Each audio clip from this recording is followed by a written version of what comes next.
শ্রীনগর ছেড়ে চলে যাচ্ছি পেহেলগামের দিকে আজকে। তো সব লাগেজ কমপ্লিট করলাম, করে সবটা রেডি করলাম। তো সেটার ভিডিওটা দেখালাম না, তো চলে যাচ্ছি। একটু মন খারাপ হচ্ছে, বাট স্টিল সবাইকে এগোতে হবে। এখনো অনেকটা সুন্দর সুন্দর দৃশ্য দেখানো বা দেখার বাকি আছে, সবটাই দেখাবো। তো যাচ্ছি পেহেলগাম, ওখানে গিয়ে যা যা দেখবো সবটা দেখানোর চেষ্টা করবো তোমাদেরকে। চলো, ওয়ে টু পেহেলগাম। তো যাত্রাপথ দীর্ঘ, আর সেই দীর্ঘ যাত্রাপথের মধ্যে আমরা এই আপেল গার্ডেনটা খুঁজে পাই। আর সেখানে খুঁজে পেয়ে আপেল গার্ডেনে আমরা দাঁড়িয়ে পড়ি, কারণ এত সুন্দর একটা আপেল গার্ডেন। তো দেখতেই পাচ্ছ, একদম ঠাসা আপেল গার্ডেনে ভরা একটা আপেল গার্ডেন, যেটা একেবারেই ছেঁড়া যাবে না, কারণ ছিঁড়লেই 500 টাকা ফাইন একটা আপেলের জন্য। সেখানে আমরা আপেলের জুস খাই এবং অনেকটা টাইম সেখানে কাটাই, তারপর আবার এগিয়ে থাকি। তো শ্রীনগর থেকে পেহেলগামের দূরত্ব প্রায় 90 কিলোমিটার। আর এই দীর্ঘ 90 কিলোমিটার আমরা যাত্রাপথ এগিয়ে যাচ্ছি। আর দেখতেই পাচ্ছ, এই নদীটার নাম হচ্ছে লিডার নদী, যেটা পেহেলগামে তোমরা দেখছো। এর আগে সোনমার্গে আমি তোমাদের যে নদীটা দেখিয়েছিলাম, সেই নদীটার নাম ছিল সিন্ধু। আর এই যে নদীটা তোমরা দেখতে পাচ্ছ পেহেলগামে, এটা লিডার নদী নামে পরিচিত, যেটা অনেকেই জানো। আর দেখো, এই লিডার নদী নিচ দিয়ে বয়ে যাচ্ছে, আর আস্তে আস্তে শুরু হচ্ছে পেহেলগাম। আর সেই পেহেলগামের প্রাকৃতিক সৌন্দর্য তো তোমরা দেখতে থাকো, আর আমার এই ব্লগসটা একদম স্কিপ করো না।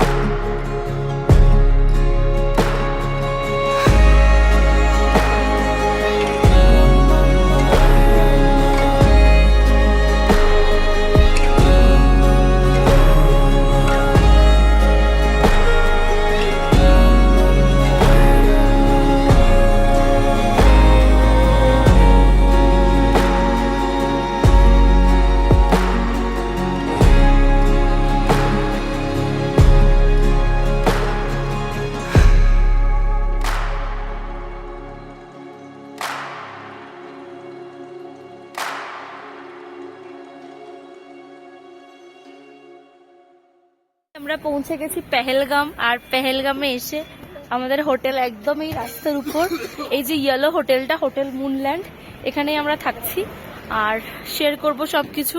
এখন আমরা চলেছি আরু ভ্যালি, বেতাব ভ্যালি আর চন্দনওয়াড়ি দেখতে। তো সেটা দেখবো, সেটা দেখার পর আমরা সেকেন্ড হাফে মাত্র 2 জন রয়েছে যারা যাবো মিনি সুইজারল্যান্ড। তো চলো তাড়াতাড়ি করে সবটা তোমাদের সাথে শেয়ার করছি, আর তার সাথে তোমাদের ভিউজগুলো দেখাচ্ছি। রাইট নাও আমরা একটা গাড়ি ঠিক করে নিয়েছি, সেই গাড়িতে করে আমরা চলেছি আরু ভ্যালি, পেতাব ভ্যালি আর চন্দনওয়াড়ি দেখতে। তো এই গাড়িটা মোটামুটি যে কস্টিংটা নিয়েছে, কত নিয়েছে? 2400 টাকা, তাই তো? 2400 টাকা একটা 9 সিটারের কার নিয়ে নিয়েছি, আমাদের সবার হয়ে গেছে। তো চলেছি আমরা সেই দিকে। তো চলো এগোনো যাক, আর যত ভিডিওস আছে পরপর পরপর আরু ভ্যালি, বেতাব ভ্যালি, সেগুলো দেখানো যাক।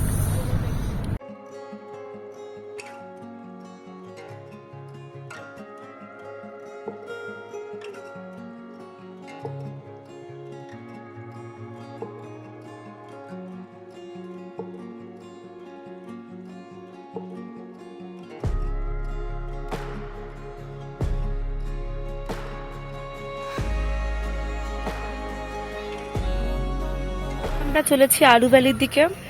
আর দেখো, আরু ভ্যালি নেমে গেছি এখানে, এই যে পেহেলগামে আরু ভ্যালি।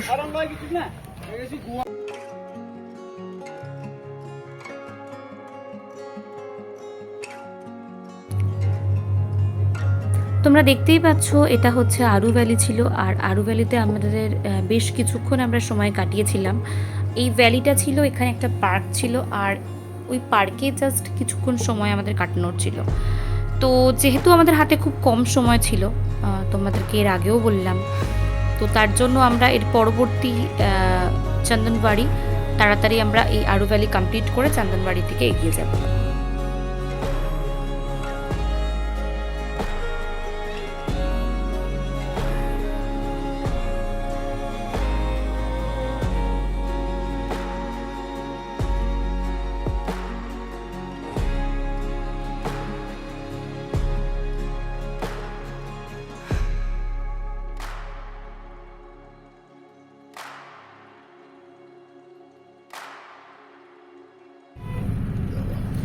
আরু ভ্যালি দেখার পর আমাদের পরবর্তী গন্তব্যস্থল ছিল চন্দনবাড়ি।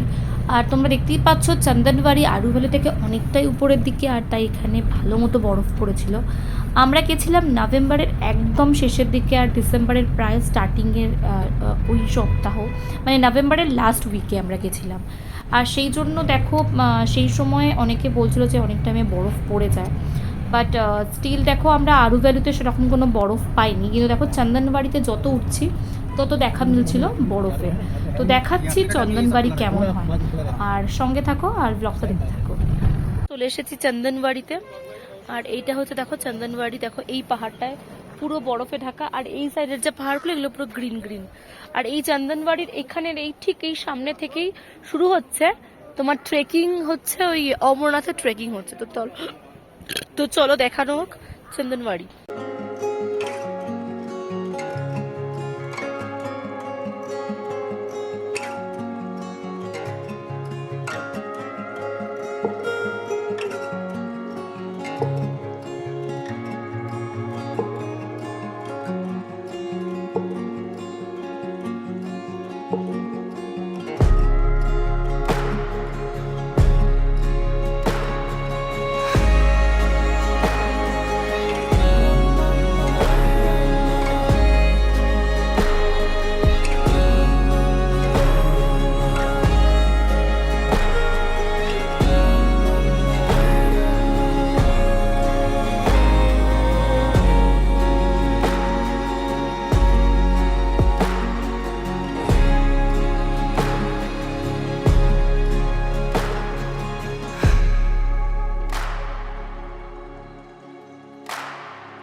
অসাধারণ,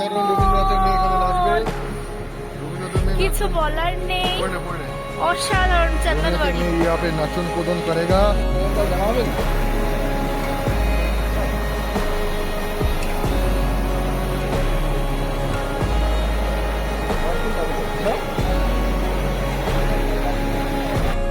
প্রত্যেকটা অনুভূতি ছিল একেবারে এক রাস স্বপ্নের মতো। আর স্বপ্নের জায়গায় এসে স্বপ্নের শাড়ি পরে ছবি বা ভিডিও করবো না তা তো হয় না। তো আমাদেরই গ্রুপের একজনের থেকে শাড়ি নিয়েছিলাম, আর সেটা পরেই এই ফিনিশ। এবার আমরা চলেছি বেতাব ভ্যালির দিকে। তো চলো যাওয়া যাক ফটাফট বেতাব ভ্যালি, তারপর আমরা মিনি সুইজারল্যান্ড যাবো। তো চলো বেতাব ভ্যালি। বেতাব ভ্যালিতে, আর এটা হচ্ছে বেতাব ভ্যালির এন্ট্রান্স গেট। তো এখানে 100 টাকা করে টিকিট দিয়ে ঢুকতে হয়। তো টিকিট কেটে আমরা প্রবেশ করব।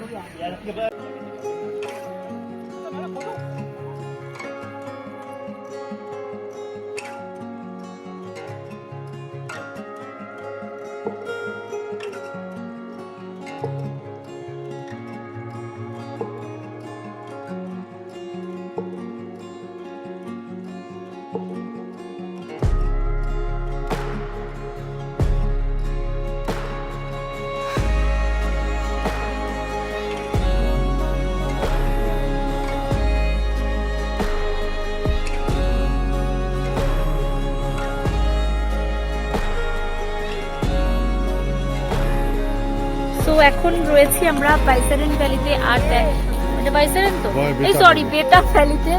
আর দেখো ভিউটা জাস্ট অসাধারণ। এখানেই আমাদের বিখ্যাত মুভি বেতাব মুভি শুটিং হয়েছিল। আর তো আমরা সেদিকে যাচ্ছি, ভিউটা খুবই ভালো। দুদিকে দুটো পাহাড় দেখো, এই দেখো দুদিকে দুটো পাহাড়, একটা বরফ পাহাড়, একটা হচ্ছে এরকম ব্রাউন পাহাড়, তার মধ্যে সুন্দর সুন্দর গাছ।